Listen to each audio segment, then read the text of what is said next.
تمام تارکین وطن والدین کے بچوں کی طرح جوڈی میں چو بھی بیک وقت دو ثقافتوں میں زندگی گزار رہی تھیں۔ کیلیفورنیا کے جس علاقے میں وہ پلی بڑھی وہاں اکثریت سیاہ فاموں کی تھی۔ ٹیلی ویژن پر بقول ان کے سفید فاموں کا غلبہ تھا اور گھر میں چینی ثقافت۔ یہ سب دیکھ کر ان کے ذہن میں یہ خیال ضرور ابھرتا کہ اس منظر نامے میں وہ کہاں ہیں۔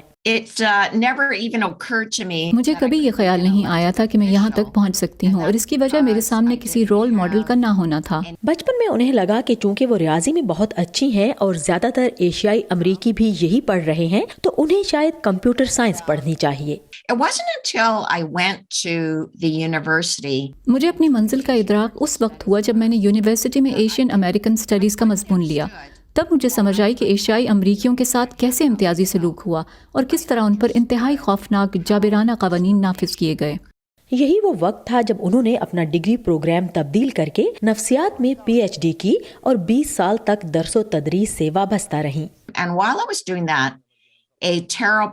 اور اس دوران تارکین وطن مخالف صرف انگلش نامی ایک تحریک نے جنم لیا، جس میں طویل عرصے سے یہاں بسے لوگ نئے تارکین وطن کی آمد پر ناراض ہونے لگے اور شہر میں لگے ہوئے سائن بورڈز اور لائبریریوں کی کتابوں کے صرف انگریزی میں ہونے پر اصرار کیا گیا۔ اور میرے لیے حد اس وقت ہوئی جب انہوں نے کہا کہ شہر میں صرف انگریزی میں ہی بات کی جائے، اور یہی میری سیاسی سرگرمیوں کا آغاز تھا۔ انہیں اندازہ ہو گیا کہ سٹی کونسل شہر کی مکمل آبادی کی نمائندگی نہیں کرتی، لہٰذا جوڈی میچو نے اس شہر کی نمائندگی کرنے، نسلی گروہوں کے درمیان تفریق ختم کرنے اور ان کے تنوع کی خوبصورتی کو اجاگر کرنے کے لیے سٹی کونسل کے انتخاب میں حصہ لیا۔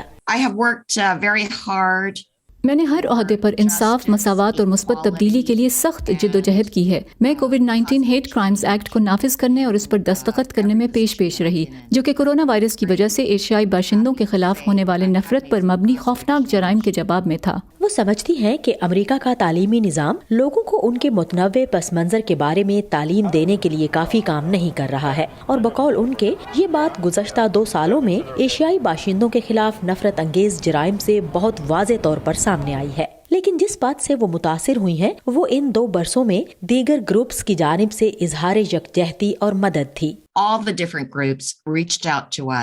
زندگی کے تمام شعبوں اور مختلف پس منظر سے تعلق رکھنے والے لوگوں کی ایک حیران کن تعداد نے ہمارا ساتھ دیا۔ ایشیائی نفرت کے خلاف بات کرنے کے لیے 1 ارب لوگوں نے آن لائن گفتگو میں حصہ لیا۔ 1982 میں امریکی کانگریس سے چائنیز ایکسکلوژن ایکٹ پاس ہوا، جس کی روح سے چینی شہریوں کے نہ صرف امریکہ داخلے پر مشروط پابندی عائد کر دی گئی بلکہ چینیوں کو امریکی شہریت کے حق سے بھی محروم رکھا گیا۔ جوڈی میچو نے اس معاملے کو پھر سے کانگریس میں اٹھایا اور 1 صدی سے زیادہ عرصہ پہلے کے اس ایکٹ پر کانگریس نے معذرت کا اظہار کیا۔ جوڈی کہتی ہیں کہ انہیں جس کام پر سب سے زیادہ فخر ہے وہ کچھ اور ہے۔ سابق صدر ڈونلڈ ٹرمپ کی جانب سے مسلمانوں پر لگائی گئی ہولناک پابندی کے خلاف لڑنے میں بھی مجھے کامیابی ہوئی۔ یہ نو بین ایکٹ میں نے ہی تیار کیا تھا اور مجھے اس پر بہت فخر ہے کہ یہ ایوان سے منظور ہوا، اور در حقیقت یہ پہلا مسلم سول رائٹ بل ہے جو اب تک کانگریس سے پاس ہوا ہے۔ جوڈی میچو کہتی ہے کہ اس بات سے کوئی فرق نہیں پڑتا کہ ہمارے آباء و اجداد کا تعلق کہاں سے ہے، فرق تب پڑتا ہے جب ہم اپنے حقوق حاصل کرنے کے لیے ان ایوانوں تک نہیں پہنچتے جہاں یہ سب فیصلے کیے جاتے ہیں۔ وہ کہتی ہیں کہ حکومت میں فعال کردار ہی وہ واحد راستہ ہے جس سے ہم اس معاشرے میں برابری حاصل کر سکتے ہیں۔ Sadia Zeb Ranjha, voice of America, Washington.